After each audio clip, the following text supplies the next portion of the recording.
Okay, I can't do any more fun vlogs until we talk about the neo-Nazis in Charlottesville. By authority of the Commonwealth of Virginia. Those guys were here in Charlottesville to protest us trying to take down a Confederate statue.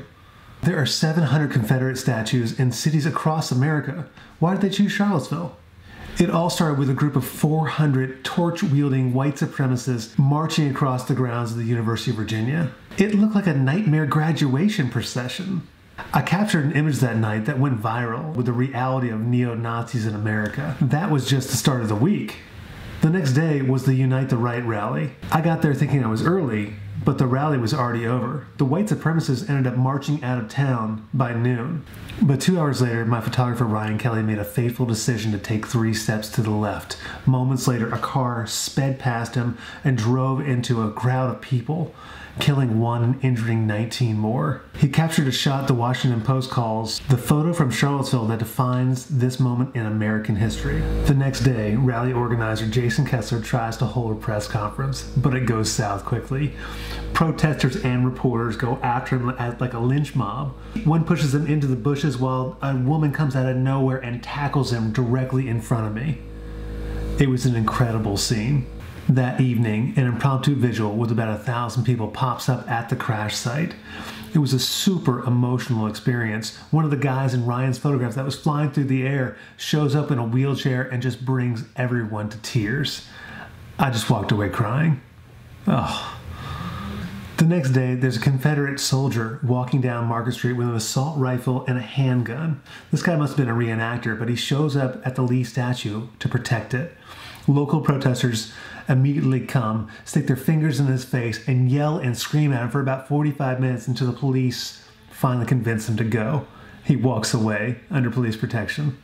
The next day is a memorial for Heather, the girl who died in the car crash. There are Antifa people walking around with assault rifles on their chest. Everyone going into this memorial service is scared. It was completely unnecessary.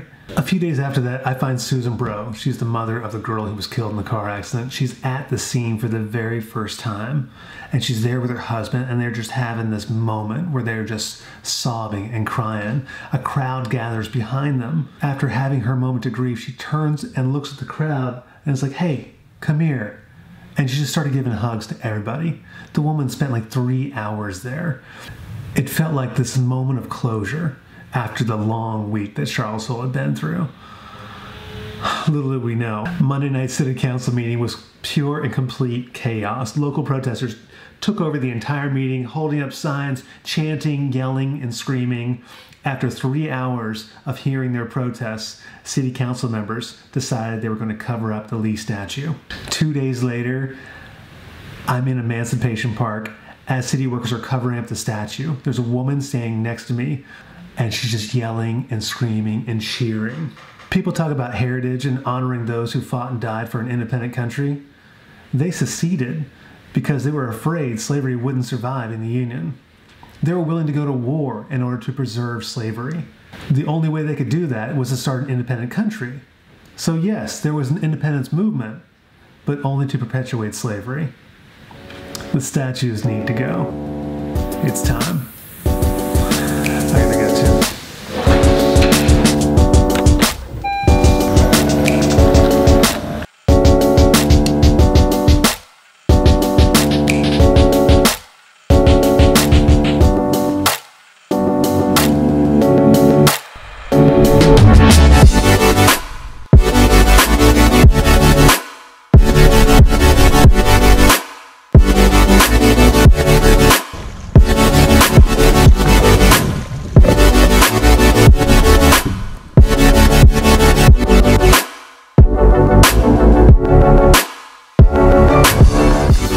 Thanks for listening to me.